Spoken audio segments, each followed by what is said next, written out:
Hey folks, and welcome back to the channel. Today I've got the Warning Roundup number 8, July 12, 2026. So, a lot has happened since the last Roundup. The last one came out on June 30th, which was the day that they played Warsaw, okay? So, yes, I'm sure that a lot of you have heard about the news that came out. What I'm going to do is just go through this chronologically because there's a lot of details having to do with the rest of the tour, which has now ended, thankfully, after Pau got sick, and even Danny got sick towards the end, but Pau actually passed out on stage.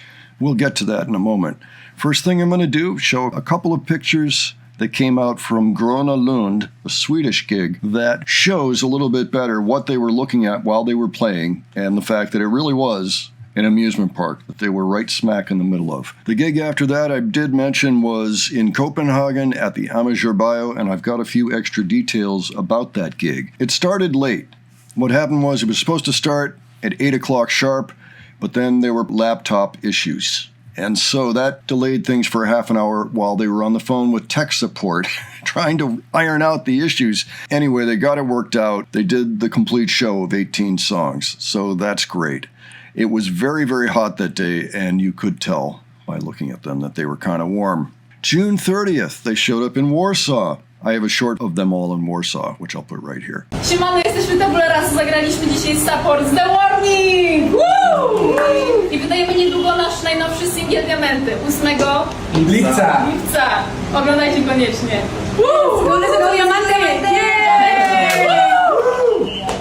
Okay, so after that came the monster gig. Pau faints on stage during Disciple, actually in the middle of a verse that she herself was singing. It was very scary. It turns out that she was not feeling well the whole time and apparently had not gone to the meet and greet that day. And so it was known that she wasn't feeling well. Still, I think when she actually slumped over, it was very surprising. The video is out there somewhere. If you want to see it, I'm sure you can find it. But Sally caught her as she was first slumped forward, and then when he got to her, she kind of felt her head went backwards. So I think she was actually unconscious for a brief moment. Maybe came back at that moment, I'm not sure.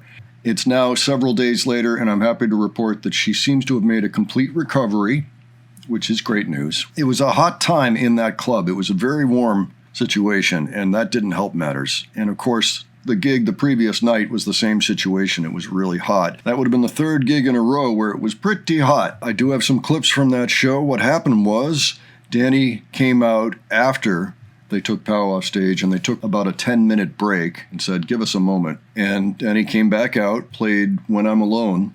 I would like to say a few words before I continue singing the last chorus. And this one is for Pau. I promise you, she's the saddest one right now that she can't give the show that she wanted to give to all of you guys. But she has so much love in her heart for each and every one of you that I'm so happy that at least we could get through half of the show and that she got to see all of your smiles and hear you singing. Thank you so much, Rooster. Now, let's do one last chorus. Nobody understands. My sanity's not going to last. And I'm so... There was one fun moment earlier in the show when Danny noticed a huge inflatable donut and asked for it and then modeled it for the crowd. For those of you who can't see, I love this thing. Can I see it? It's a giant donut! Oh my god! I love it! Can I keep it? Yes! I don't know how we're gonna play at home, but I'm definitely keeping this. That's like my biggest thing. I'm gonna put it back here. Woo-hoo-hoo! Gracias! Ale came out as well, and they played kind of the acoustic version of Kerosene on their electric instruments. A quick sound check. Lalo, are you getting this guitar? ¿Le bajamos al bajo? Okay, there you go.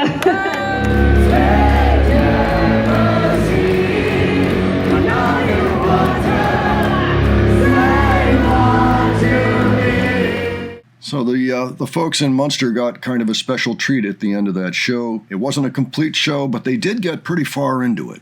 Apparently, Pau has a sense of humor about the whole thing, so that's good.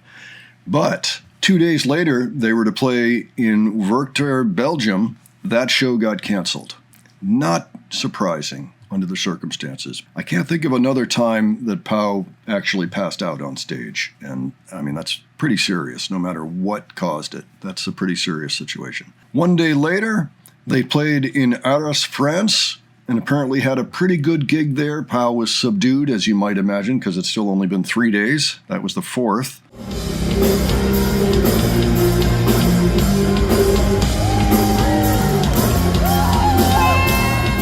And then the next show would have been 2 days later in Toulouse. That one also got canceled. And by all means, I mean, I really think that they need to do whatever they have to do to protect themselves. You know, their health really comes first. I know they're young. I know they're resilient. I know they don't want to disappoint their fans, and it's probably against their nature to cancel shows. But sometimes it's just the right move. So they did that. 2 days later, they were in Madrid. Pau looked a lot better. Still not necessarily 100%, but pretty far up there. A lot better. She really looked human again. You know, she did the scream from Evolve in that show, and that was very good.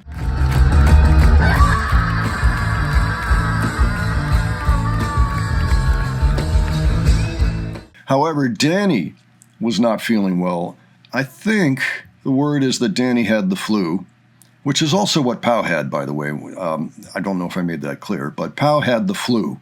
That was a big contributing factor to the issue that caused her to faint. It was also the heat, probably, and just being on tour, because at that point they had been on tour for about a week in a different time zone by about, 7 hours, I think, from Monterrey. That'll do a number on you. So you're basically playing in the middle of the day, I guess. You know, much earlier than your body expects. So, Danny sneezed in Madrid. It made for a very entertaining clip, even though we do feel sorry for her. I couldn't help but see some humor in how she delivered the sneeze. It was on beat. She also got in quite the hair flip at the same time. And she had the mic up, so, I mean, everybody could hear it fine. And, anyway, that was a viral moment when that happened. The tour finally ended on July 10. And this is really only, 2 weeks and a day or something. But wow, what a long 2 weeks and a day it was. But it ends in Lisbon at Nossa Live. And Pau and Ali made a short from there. Hey, it's Ale and Paulina from The Warning. We're super excited to be here back in Portugal.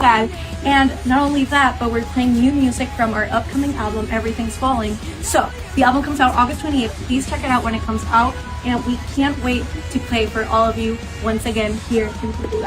Muito obrigada. Saludos.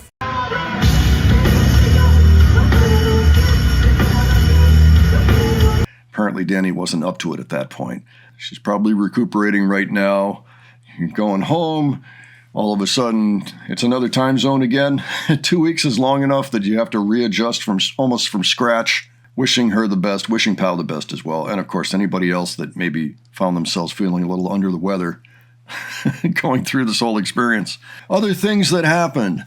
The South Korea show scheduled for August 12 got a venue upgrade. They needed more seats. And that is a fantastic thing.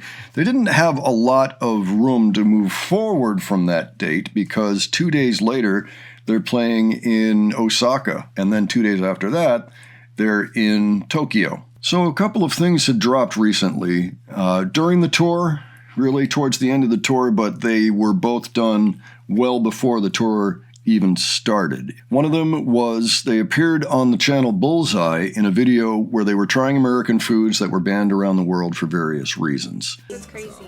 So we have yoga mats, kitchen sponges. Yoga mats! It was so random that I was like, it has to be. It has to be that one, yeah. I reacted to that on this channel, Modern Rock Talk. I ended up taking out a lot of extra footage that featured 2 other teams that were also competing. But the thing was, none of the teams were interacting. So you didn't lose anything by losing those. But I just found the people very annoying. They were basically reactors that I think were staffers for Bullseye, or perhaps on contract or agreement or something. I had no idea who these people were. I didn't see any social media links, so that's why I think they're probably just associated. And they were there just to stretch things and tell jokes and things, but I just found the jokes very tedious. And so if you want to see a shortened version of that, where it's just featuring the warning, you can see that in my reaction. Okay. The other thing that happened was the behind-the-scenes video for the Ritual official music video taping. That came out, and I took a look at that as well, and that was really, really interesting. Trabajar con las chicas de The Warning y todo su equipo fue realmente para mí una experiencia increíble. There are a lot of interesting details in there if you want to take a look, so that's also on this channel. Now we're just waiting to see what happens next coming out of the Warning camp. We're not exactly sure what to expect. It's very possible that another song will drop, or another video even, is possible, I guess. There are no shows for a month now. They're not just cooling their heels and doing nothing, obviously. I mean, they have Patreon rewards to fulfill. They've got other things going on, I'm sure. Interviews, perhaps. I'll be keeping an eye out for interviews. For those of you that don't know, I also have a Patreon page. It's actually associated with Glenn and Adrian's Rock Talk, but it covers this page as well. There's a forum on there for you to drop any hints, any leads that you find that you would like me to feature on this, the Warning Roundup, whenever they come around. Because there's always something, right? And I don't want to miss anything. I want to try to get it all in there. So that's going to cover it, I think. A lot of stuff. Only 2 weeks, and look how much happened. So I hope you enjoyed this. Why don't you give your thoughts on any of these events? Of course, if you were at any of these shows, or if you were scheduled to and your show got canceled, tell me about that. Tell me about your experiences and what you know. We're always interested in your commentary, and especially bringing your own experiences to the channel, okay? And if you've got other things you want to discuss or suggest, you can leave those below. And if you enjoyed this video, please give it a like. And if you enjoyed the presentation, please subscribe. All right, thanks so much for joining me today. I'll catch you on the next one. Take care, folks.